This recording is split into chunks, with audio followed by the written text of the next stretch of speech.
Bonjour, bonjour et bienvenue. Merci de nous retrouver pour cette toute nouvelle édition de Bourse Live. Vous le savez, pendant 2 jours, des webconférences, des tables rondes autour d'un thème. Cette année, on a décidé, de reparler d'intelligence artificielle.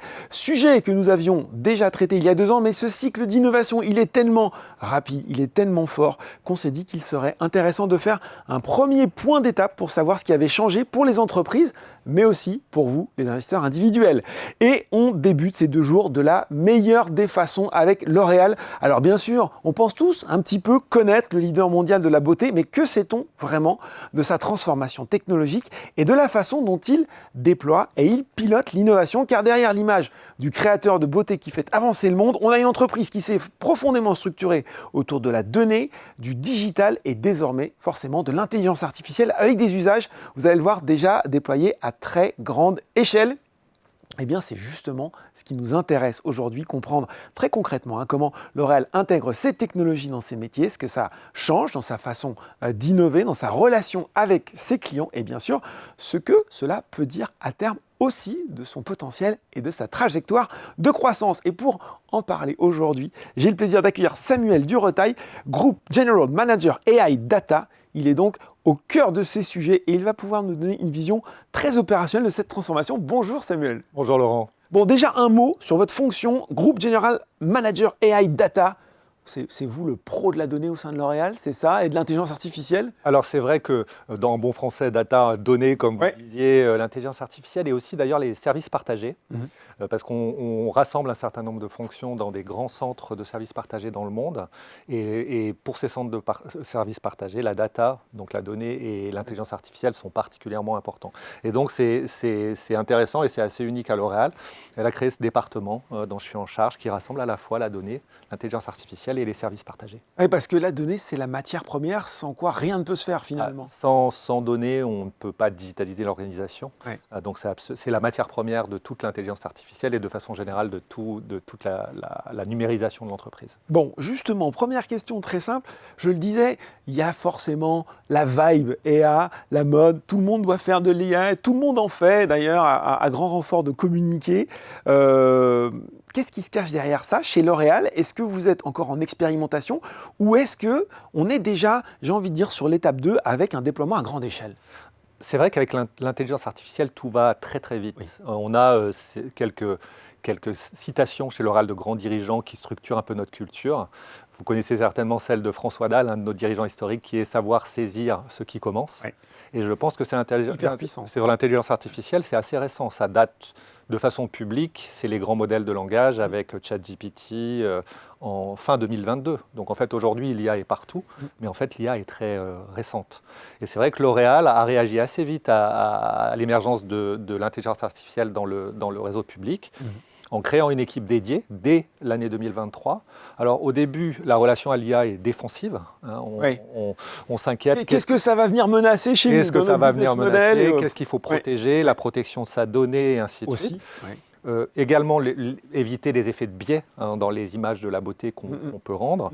On a donné certains garde-fous à nos équipes, comme par exemple ne pas générer de visage avec l'intelligence artificielle pour faire des publicités, par exemple, donc, parce que la puissance générative de l'IA est énorme. C'était tentant, c'est vrai, c'était tentant. Bien sûr. Mais une fois qu'on a mis ces garde-fous, il faut avoir une approche beaucoup plus conquérante de l'IA, et on a mis au service de nos équipes notre premier modèle conversationnel propriétaire, L'Oréal GPT, qui leur permet de travailler dans un environnement sécurisé avec tous les modèles du marché. Donc les meilleurs modèles, bien sûr, d'OpenAI. D'accord, donc ils ont accès à la carte. 4 modèles en un ou 4 ou 5 Exactement, modèles en un. 4 ou 5 modèles. Donc il y a les modèles d'OpenAI, il y a les modèles d'Anthropic, il y a les modèles de Mistral, il y a les modèles de Gemini, donc de Google. Et ils peuvent choisir le modèle qui correspond le mieux à ce qu'ils veulent faire et expérimenter. Alors ça a été créé dès 2023. Donc aujourd'hui, 2023, il y a déjà cet outil qui est déployé, qui est fonctionnel. Déployé. Donc bien sûr, il faut former les gens. Oui. Donc on a formé on a 95 000 collaborateurs, on en a formé 73 000, même dans nos usines, dans nos centres de distribution, dans nos comptoirs sur le terrain. À l'intelligence artificielle générative, parce qu'il fallait qu'ils apprennent cet outil. Et aujourd'hui, on a plus de 56 000 col blanc principalement dans le bureau qui ont accès à cet outil. C'est le deuxième outil le plus utilisé du groupe après la suite Microsoft Office. Donc l'adoption a été super rapide et super généralisée. Super généralisée. Ouais. On a senti, et les équipes de L'Oréal aussi volontaires de le faire. On sent l'énergie. Tout le monde comprend que l'intelligence artificielle va être essentielle dans leur carrière également. Et donc on a énormément d'adoption de cet outil. Donc 56 000 utilisateurs aujourd'hui. On a 25 000 utilisateurs quotidiens, dont déjà plus d'1 million de conversations par semaine. Donc c'est juste pour expliquer un petit peu l'ampleur de l'usage de L'Oréal GPT par nos équipes. 1 million de conversations par semaine. Bon, je comprends que vous êtes avancé, on pourrait même dire très avancé.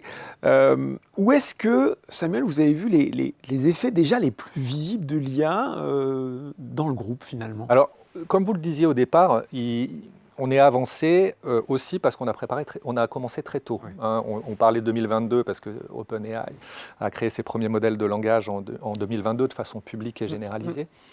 Mais en fait, on a créé dès 2010. Le groupe avait vu avec l'émergence du e-commerce, je pense que vous avez dû déjà en parler avec certains de vos précédents invités. On a eu l'occasion d'aborder l'année du digital dès 2010, ensuite la beauty tech, et donc on a structuré des fondations de données qui sont essentielles, c'est ce que vous disiez, parce que sans données bien structurées, à l'échelle, bien rangées, oui. Voilà, sans processus aussi de travail, ce n'était pas notre culture historique. Hein. La culture historique de L'Oréal était très décentralisée, donc on a dû harmoniser nos solutions technologiques, harmoniser nos données, harmoniser nos méthodes de travail, et ça s'est fait sur des années et des années et des années.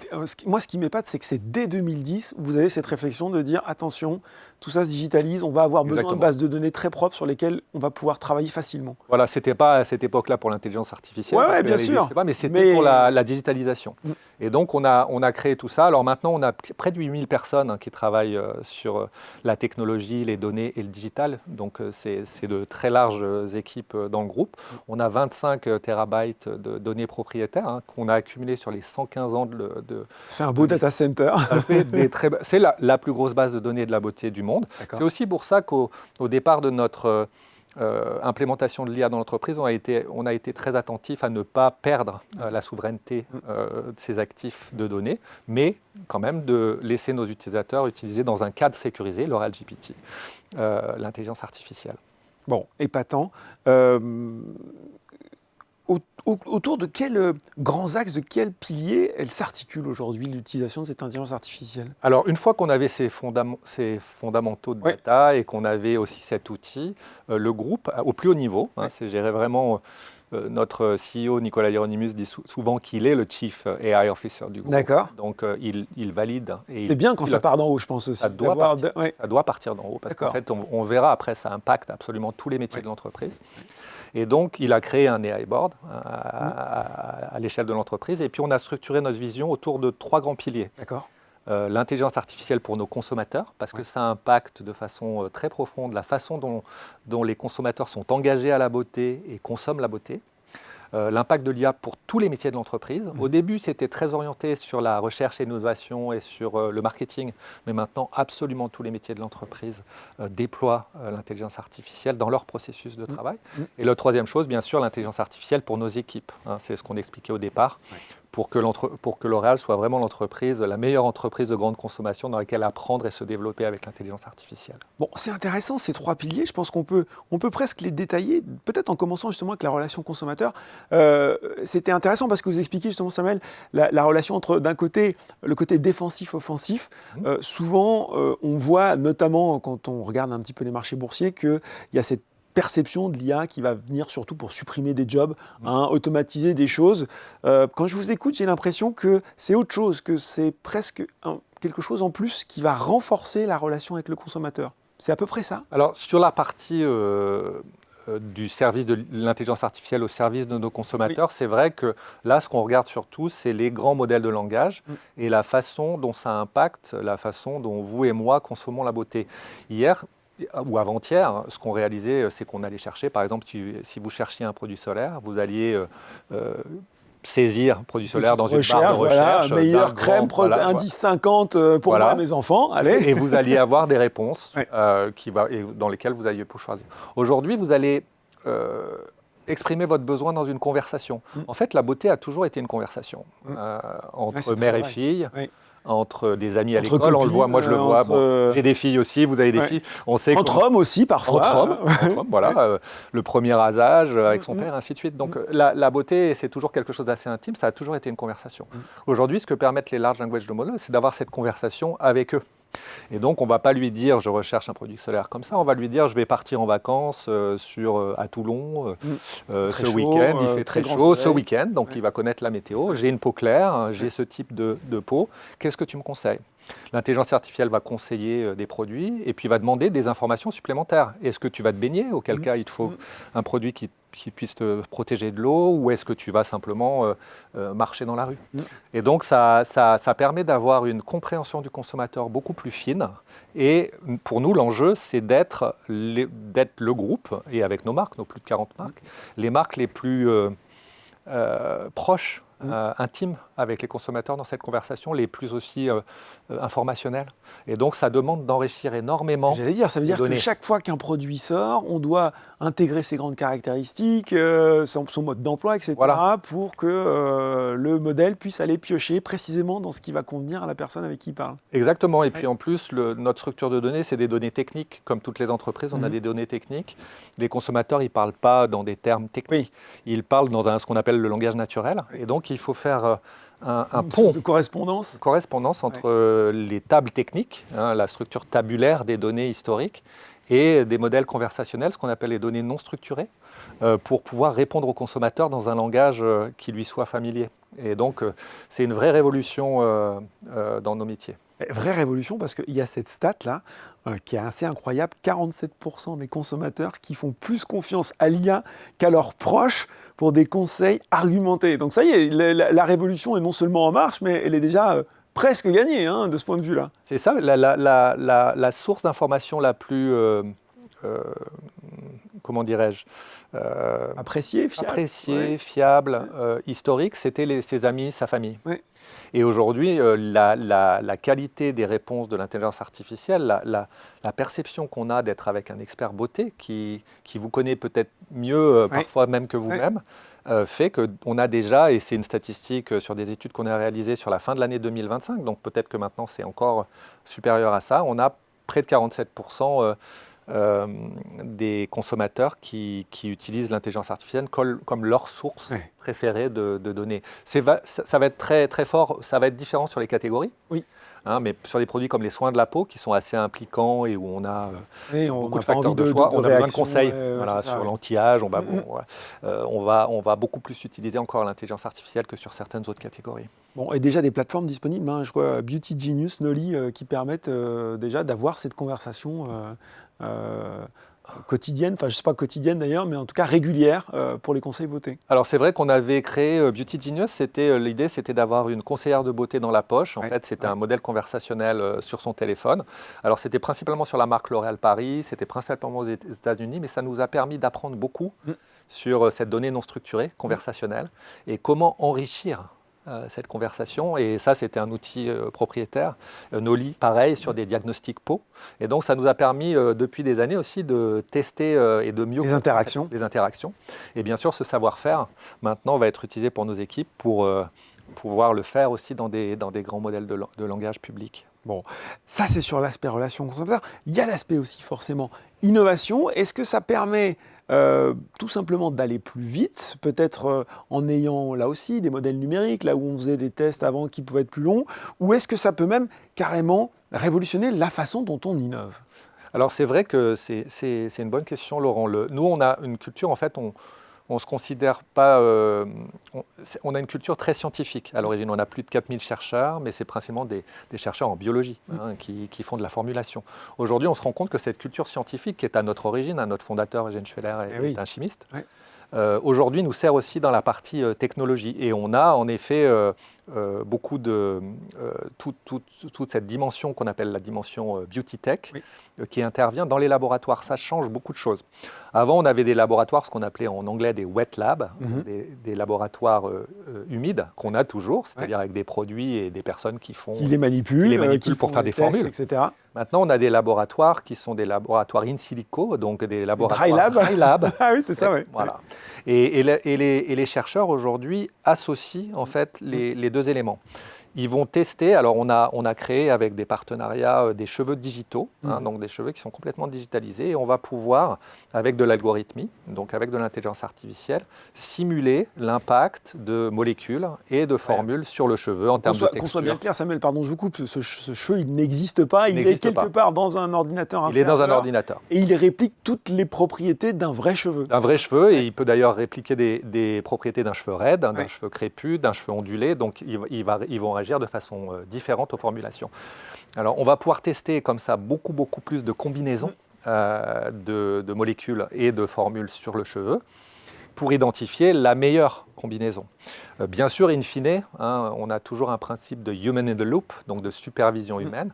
Il y a un formulateur dans les web labs qui va formuler de façon physique la solution qui a été préférée par la partie dry lab pour la tester. Mais ça a multiplié de façon considérable notre vitesse d'innovation. Maintenant, on peut innover 4 fois plus vite.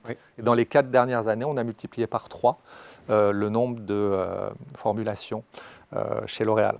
Ah mais c'est dingue ce chiffre. On innove 4 fois plus vite. Voilà, 4 fois plus vite. C'est assez bluffant. Sur les métiers opérationnels maintenant, si on descend marketing, la vente, le terrain, parce que oui, la chaîne de valeur, elle va jusque-là.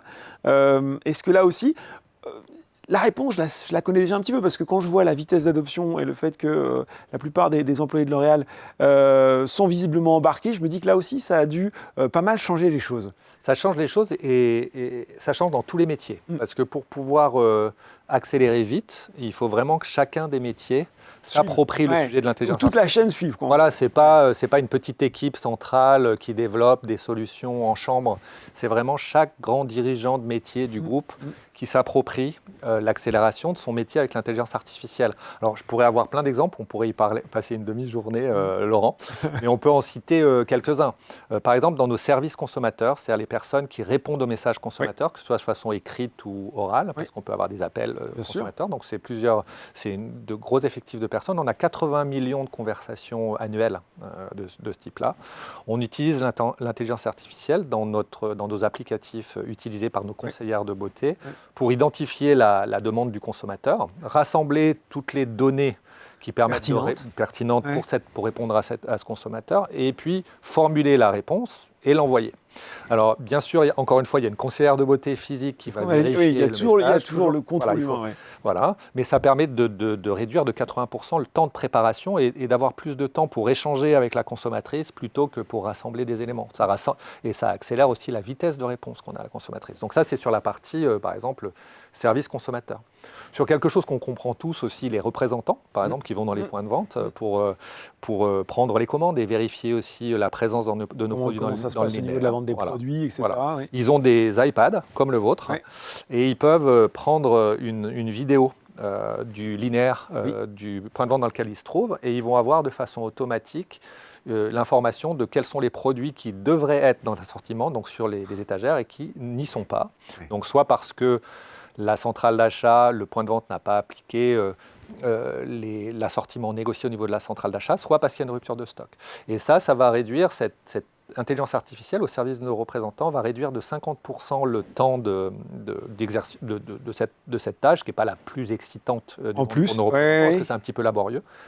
Et elle va le faire avec 99% de fréquence, ce qui va laisser plus de temps pour le représentant pour échanger avec le chef de rayon. Et les chiffres que vous me citez depuis le début sont dingues. On innove 4 fois plus vite. L'adoption, là, on gagne 50% de temps. Voilà. On n'est pas à la marge parce que c'est souvent une des questions, et je vais y revenir sur les gains de productivité. Là, c'est tout de suite très concret. Voilà, on n'est pas à la marge, et comme vous l'avez vu dans les descriptions de ce que je vous ai fait, ce n'est pas des changements sur le métier.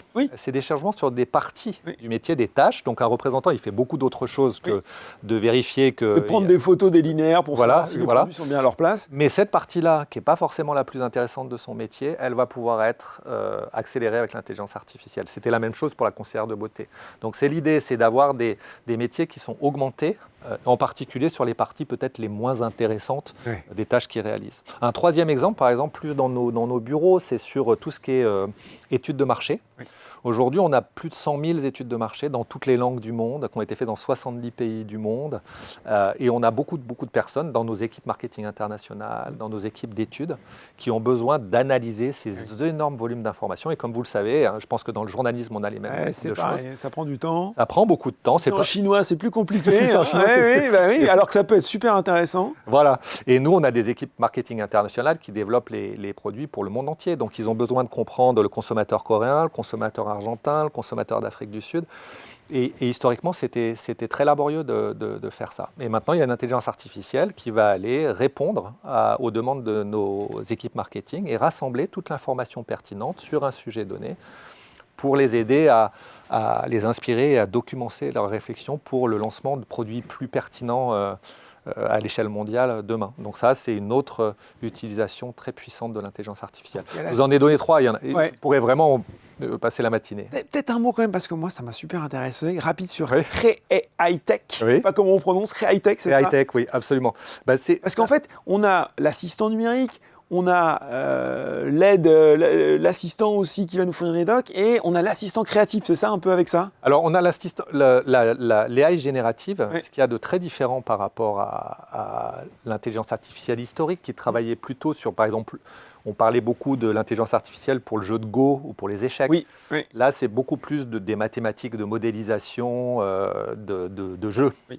Là, on a une l'IA générative, que ce soit sur la partie textuelle dans une conversation, elle répond, donc elle génère une idée, et sur l'image, elle peut aussi également générer de l'image. J'en ai parlé un petit peu au début sur ce qu'on a fait avec, en 2023, et où on a eu des garde-fous de non-création, par exemple, de visage humain. Donc ça, c'était les premières... C'est toujours en vigueur, ça, C'est aujourd'hui? toujours en vigueur. D'accord. Les premiers pas de Créatech. Mais par contre, nos équipes marketing peuvent créer des visuels produits, créer des environnements, des visuels de texture, Ouais. d'ingrédients, avec une intelligence artificielle qui est aussi avec différents modèles sous-jacents. Et charté, j'imagine aussi, charté. pour que chacun ne se mette pas à aller dans tous les sens. Exactement, vous Oui. pouvez avoir les charts de marque, donc on ne va pas exprimer L'Oréal Paris et les codes couleurs de L'Oréal Paris avec les mêmes codes couleurs que CeraVe, par exemple. Donc ils ont les codes de sûr. marque et ils vont pouvoir créer de façon extrêmement rapide des images de très grande qualité. Alors c'est valable. Ce qui est intéressant sur Créatech, qui est en effet la technologie qu'on utilise,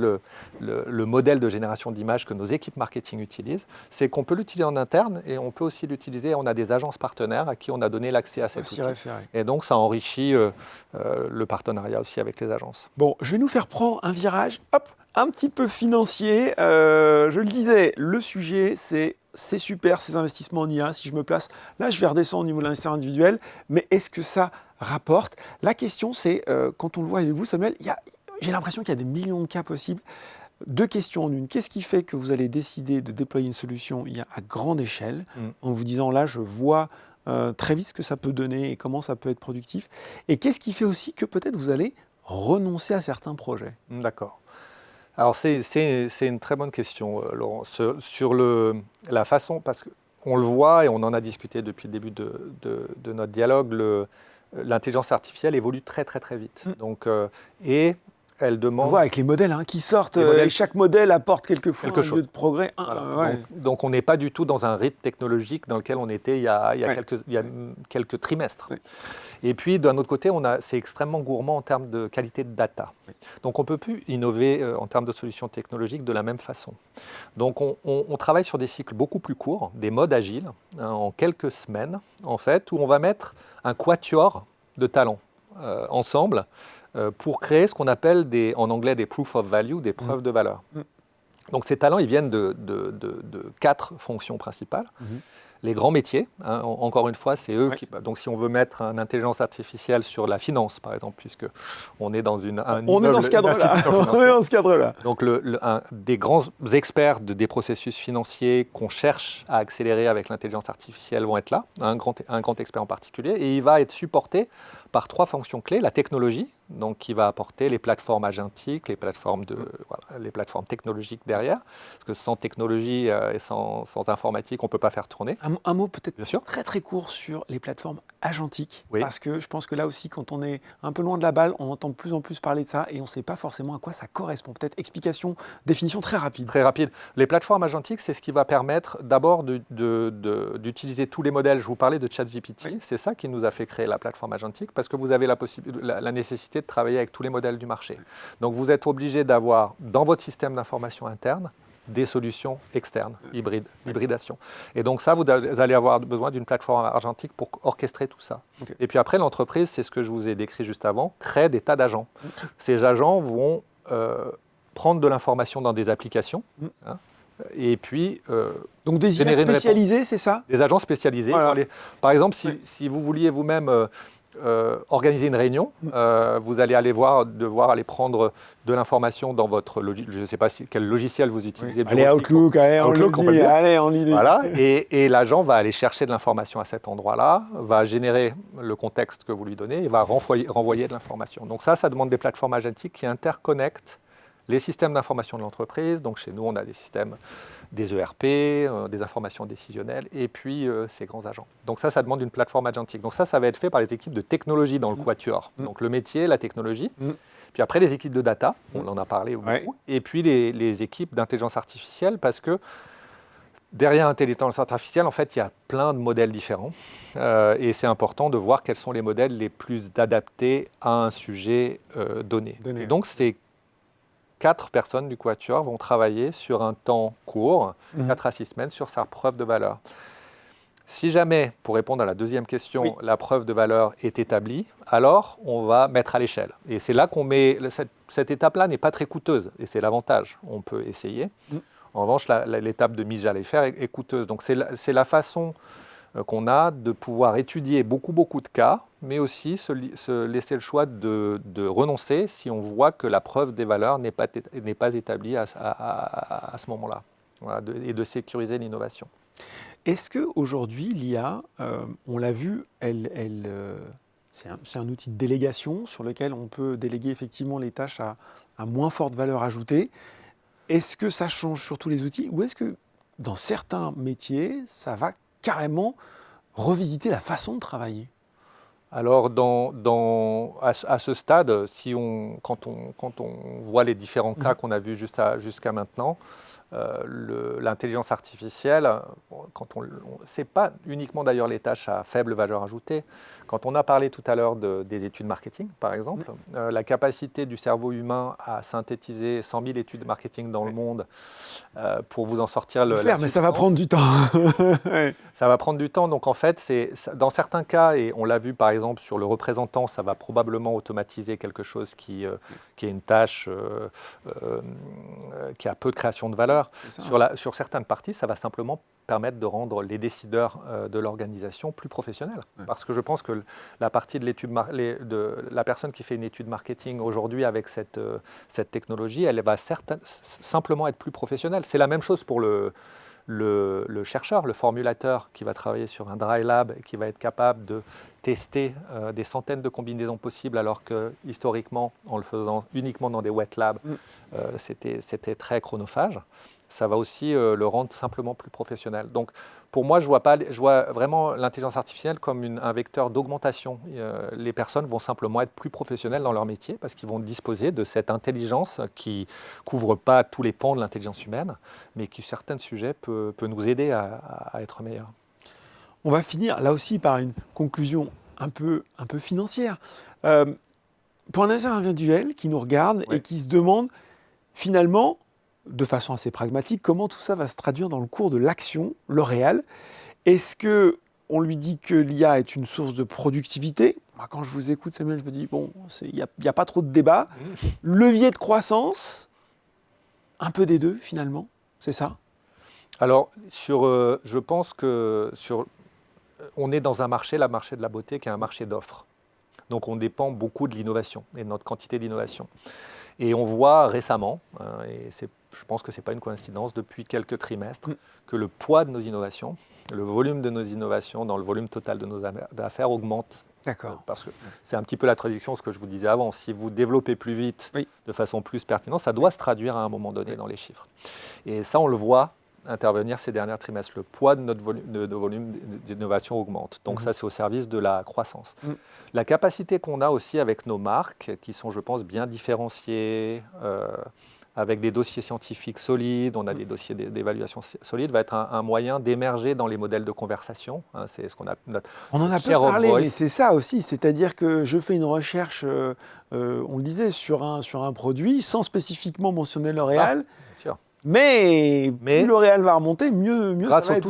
Grâce à tout le travail, y compris avec le travail, comme vous avez expliqué, avec Beauty Genius, avec Noli, et ce travail de langage naturel qui est extrêmement exigeant sur le plan de la donnée. On parle présence dans les LLM, présence de la marque L'Oréal. Présence de la marque L'Oréal. Je pense que ça va aussi, en tout cas c'est notre ambition, nous permettre d'être encore plus présents dans ces conversations, encore plus crus, utilisés comme référence par nos consommateurs pour nourrir notre croissance. Après, bien sûr, il y a aussi des dimensions où on espère que, à la fois parce que les tâches les moins intéressantes pourront être plus automatisées, et à la fois parce que les tâches avec le plus de valeur ajoutée pourront être nourries d'insights, donc d'éléments d'analyse que l'intelligence artificielle permet et que l'esprit humain ne permet pas, va permettre simplement à l'intégralité de nos métiers d'être plus compétents dans ce qu'ils font. Donc c'est vraiment sur tous les domaines, je pense que ça va être un vecteur important de croissance accélérée et un vecteur important aussi d'efficacité pour investir aussi plus de ressources derrière nos marques et pour encore plus de croissance. C'est ce qu'on appelle la spirale vertueuse. Je pense que vous avez la spirale vertueuse chez L'Oréal, c'est nourrir la croissance en dégageant des ressources. Elle n'est pas prévue cette question, mais ce n'est pas une question piège. J'ai un expert en face de moi. On se retrouve dans 2 ans, parce qu'on fait un premier point là. Qu'est-ce qui s'est passé selon vous, Samuel, au rythme où vont les choses ? Je pense que c'est vrai que c'est difficile à dire, parce que ce qui est difficile à dire, c'est comment évolueront les modèles de langage. Mais je pense que notre organisation, parce que là, je vous ai parlé d'un certain nombre de cas qui sont récents, puisque ça date de ces derniers trimestres. Ce qui est en train de se passer actuellement, c'est que sous la gouvernance de ces métiers, on va mondialiser, on va mettre à l'échelle tous les sujets. Le déploiement va se faire de façon encore plus généralisée. De façon encore plus généralisée, parce que ça marche. Et donc, je pense que ce qui va se passer, si on se revoit dans 2 ans, probablement il y aura beaucoup d'autres cas que je n'ai pas pu d'ailleurs partager aujourd'hui avec vous, mais qui seront mis en œuvre par les métiers du groupe avec ce quatuor un petit peu derrière la création de solutions technologiques. Mais ensuite, c'est aussi une mise à l'échelle dans le monde entier. Alors, on a parlé beaucoup du monde occidental. Il y a le monde chinois qui est aussi très, très spécifique. Avec parler de la robotique tirée à l'IA aussi. Voilà, donc ils ont des grands modèles de langage aussi très très puissants.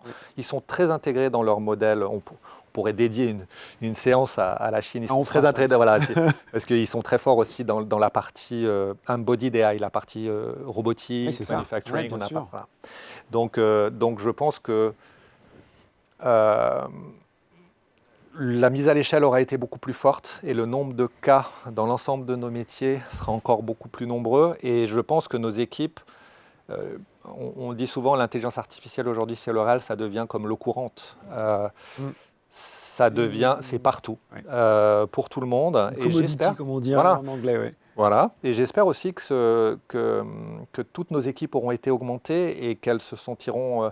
Je perçois l'intelligence artificielle comme quelque chose de très positif. Si j'avais 30 ans de moins, je pense que les personnes qui rejoignent L'Oréal aujourd'hui auront une carrière beaucoup plus riche que la mienne, tout simplement parce que les tâches les plus ennuyeuses qu'on pouvait faire seront aidées par l'intelligence artificielle et que le niveau d'information qu'ils auront, d'analyse pour nourrir leurs décisions, sera beaucoup plus puissant. Donc moi, je suis extrêmement positif aussi pour les jeunes qui nous rejoignent. Je pense qu'ils vont avoir une vie professionnelle absolument passionnante. C'est des beaux mots de conclusion et moi je retiens cette spirale vertueuse et que, ma foi, en ce qui concerne saisir ce qui commence, ça a été fait de façon assez magistrale chez L'Oréal. Merci beaucoup pour ces explications, Samuel. Merci Laurent.